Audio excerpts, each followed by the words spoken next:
बिस्मिल्लाहिर्रहमानिर्रहीम। नाज़रीन अस्सलाम वालेकुम। आप देख रहे हैं साबिर शाकिर यूट्यूब चैनल। आज है 4 फरवरी साल 2020 और दिन है जनाब आज मंगल का।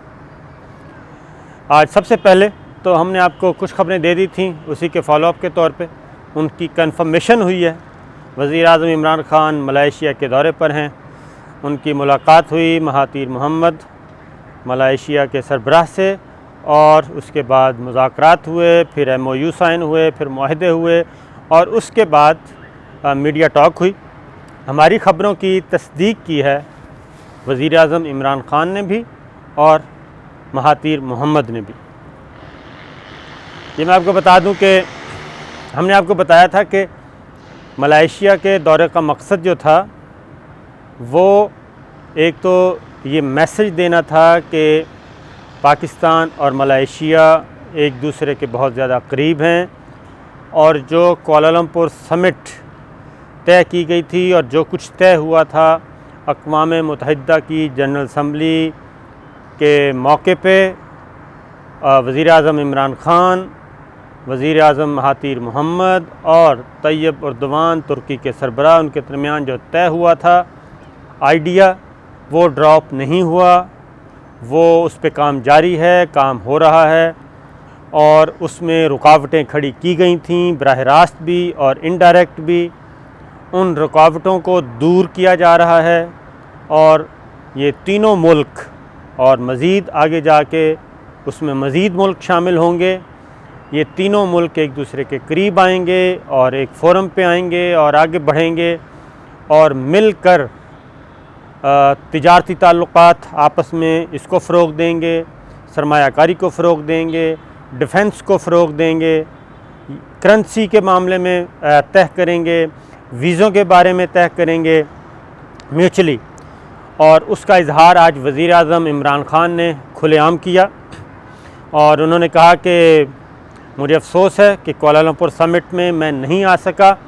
और उन्होंने वाज़ेह तौर पर नाम लिए बग़ैर कहा कि कुछ दोस्त ममालिक थे जिन्होंने इसको बुरा महसूस किया और उनका ख़्याल था कि शायद OIC जो है वो तक़सीम हो जाएगी और मुस्लिम उम्मा तक़सीम हो जाएगी। तो वज़ीर आज़म इमरान ख़ान ने कहा कि ये कॉन्सेप्ट, ये सोच बिल्कुल गलत थी और ऐसा कुछ नहीं होना था, उसका मुझे अफ़सोस है। लेकिन उन्होंने कहा कि मैं आइंदा जो समिट होगी उसमें आऊँगा।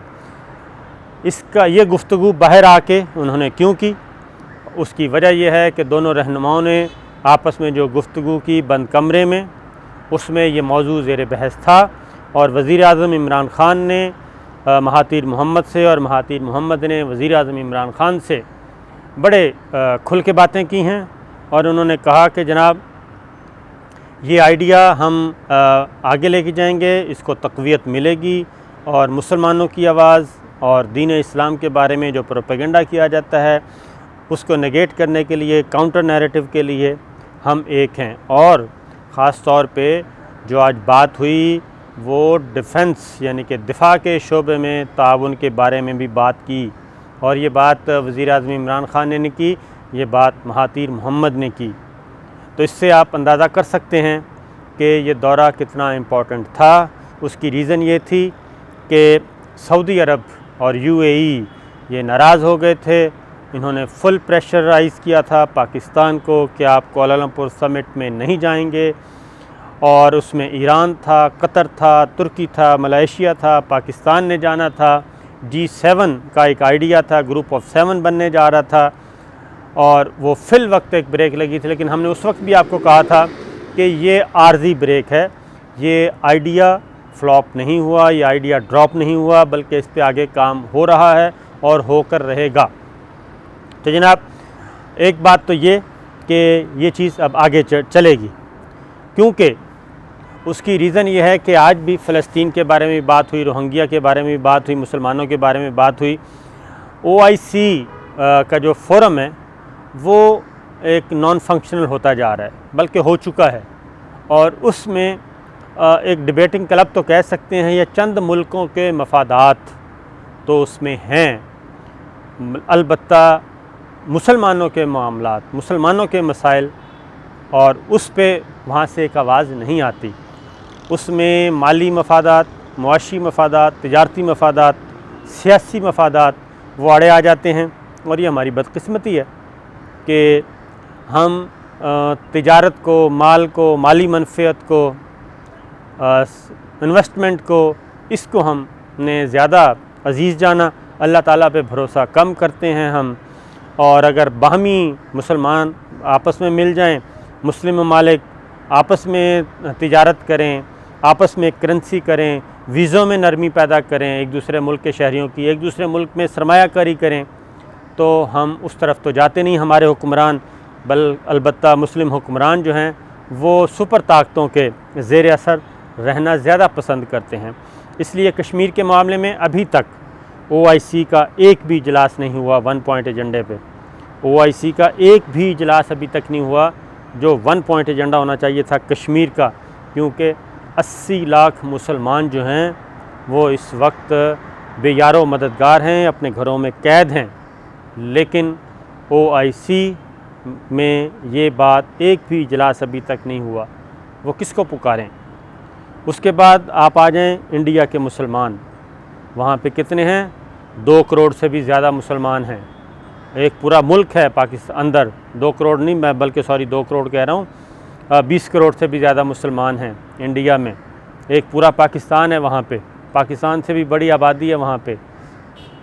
तो वो आपको पुकार रहे हैं, उन पे जुल्म व सितम हो रहा है, उनकी शनाख्त ख़त्म की जा रही है, लेकिन OIC का भी एक भी इजलास नहीं हुआ। तो जब OIC में ऐसा कुछ होना ही नहीं, जब वो फ़ोरम ही एक नॉन फंक्शनल होता जा रहा है, उज़्वे मुअत्तल बनता जा रहा है, तो फिर मुतबादल राहें क्यों ना तलाश की जाएं। और मुतबादल राहें अगर कोई तलाश करता है तो उसमें रुकावटें खड़ी की जाती हैं, फिर एहसानात जतलाए जाते हैं, और एहसानात के बदले एहसानात भी जतलाए जाते हैं, और फिर ब्लैकमेलिंग भी की जाती है कि अगर ये हुआ तो हम ये कर देंगे, ये हुआ तो हम ये कर देंगे। तो इसलिए जनाब ये सारी मुतबादल राहें अब तलाश जारी है, आगे बढ़ना है, इस पे रुकना नहीं है। और फ़लस्तीन के मामले में OIC का इजलास हुआ, वो क्यों हुआ? वो इसलिए हुआ जनाब कि फ़लस्तीन के मामले में तुर्की रिजेक्ट कर चुका था, मलेशिया रिजेक्ट कर चुका, पाकिस्तान रिजेक्ट कर चुका, ईरान रिजेक्ट कर चुका, और जब दूसरे मुल्क अरब कंट्रीज़ नहीं बोल रहे थे, उस पर तनकीद हो रही थी और ये मामला उनके हाथ से निकलता जा रहा था, इसलिए फ़ौरी तौर पे OIC का इजलास बुलाया गया और फ़लस्तीन का मामला उसमें लाया गया। तो मैं क्या बल्कि तमाम मुसलमान, वो इंडिया के मुसलमान जो हैं और मकबूजा कश्मीर के मुसलमान, उनका भी राइट है, वो भी इसी मुस्लिम उम्मा के रुकन हैं। और फिर ये कहा जाता है कि जनाब OIC के होते हुए कोई और फोरम ना बनाया जाए। तो भाई अरब लीग क्यों बनी हुई है फिर? अगर OIC ही है, अगर OIC के अगर कुआलालंपुर समिट में जाना उम्मत मुसलमा को तकसीम करना या OIC को तकसीम करना है, तो फिर अरब लीग क्यों बनी हुई है? अरब लीग भी तो एक पैरेलल सिर्फ़ अरबों ने बनाई हुई है। तो इसलिए ये मुस्लिम उम्मा का जो कॉन्सेप्ट है वो आहिस्ता आहिस्ता अब हवा होता जा रहा है।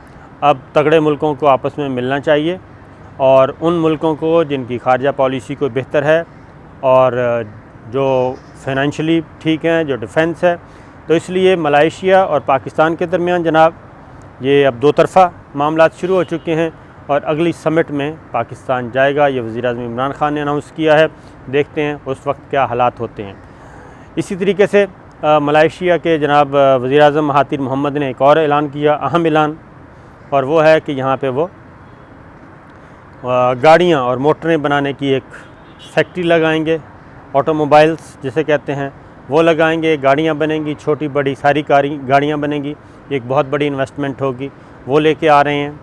और बाकी मुजरमों के तबादले का आज एक मुआहिदा हो गया जनाब, और एक दूसरे के मुल्क, दोनों मुल्क एक दूसरे, अगर कोई मुजरिम पनाह लेता है और तो उसको जुर्म, पाकिस्तान से जुर्म करके अगर मलेशिया जाता है, मलेशिया से जुर्म करके पाकिस्तान आता है, तो दोनों मुल्क ऐसे मुजरमान की तहवीलगी का कर सकेंगे, एक दूसरे से ले सकेंगे। ये मुआहिदा हो गया।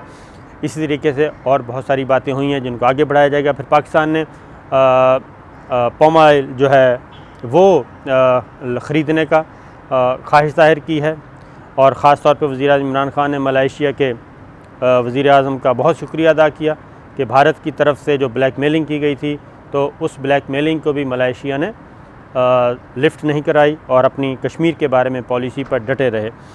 इसी तरीके से जनाब ये चीज़ें चल रही हैं। तो हमारी उन ख़बरों की अल्हम्दुलिल्लाह आज तस्दीक हुई और दोनों वज़राए आज़म ने की कि जनाब वो जो आइडिया है ग्रुप ऑफ 7 का वो भी ख़त्म नहीं हुआ, चल रहा है। पाकिस्तान अपनी मुतबादल राहें तलाश कर रहा है। जब पैरेलल बंदोबस्त हो जाएगा तो फिर इंशाअल्लाह, और पाकिस्तान की इकॉनमी तगड़ी होती है, पाकिस्तान में सियासी इस्तेहकाम, लेकिन इसके लिए ज़रूरी है ये सब कुछ के लिए कि पाकिस्तान में पॉलिटिकल स्टेबिलिटी हो, आपस में जो बाहमी लड़ाइयाँ हैं ख़ास तौर पे सियासतदानों की, सियासी जमातों की, वो ख़त्म हो। फिर हमारी मिलिट्री इस्टेब्लिशमेंट और सिविल लीडरशिप जो है, सियासी क़यादत और फ़ौजी क़यादत, वो सेम पेज पे रहें। वो सेम पेज से मुराद है कि वो पाकिस्तान की खातिर कम अज़ कम एक मिनिमम एजेंडा ज़रूर होना चाहिए हमारी मिलिट्री लीडरशिप के पास और सिविल लीडरशिप के पास। एक मिनिमम एजेंडा होना चाहिए कि ये है जनाब, हम इस दायरे के अंदर रहते हुए हम एक दूसरे के साथ चलेंगे। अगर कोई पाकिस्तान की सिक्योरिटी का मामला होता है तो तब ज़रूर आना चाहिए जनाब मिलिट्री लीडरशिप को भी और सिविल लीडरशिप को भी। लेकिन बाकी जो सियासी इख्तलाफात हैं ये जोड़ तोड़ चलता रहता है। पाकिस्तान को आगे लेकर जाना है तो फिर सिविल और मिलिट्री लीडरशिप को एक सोच रखनी पड़ेगी। सियासतदान सियासत करें, बिल्कुल करें, इंतखाबात होते रहें, लीडरशिप कोई भी है, लेकिन जो एक पॉलिसीज़ होती हैं कौमी पॉलिसीज़, उनमें कोई कंप्रोमाइज़ नहीं होना चाहिए, उनमें कोई रुकावट नहीं आनी चाहिए, तभी मुल्क जो हैं वो तरक्की करते हैं। तो ये था अब तक की सूरत हाल और मज़ीद हम आपको अपडेट करते रहेंगे जनाब। लेकिन पाकिस्तान में ज़रूरी है कि दाखिली तौर पे हम सियासी तौर पे अदम इस्तेहकाम का शिकार ना हों और एक दूसरे की टांगें खींचना छोड़ दें।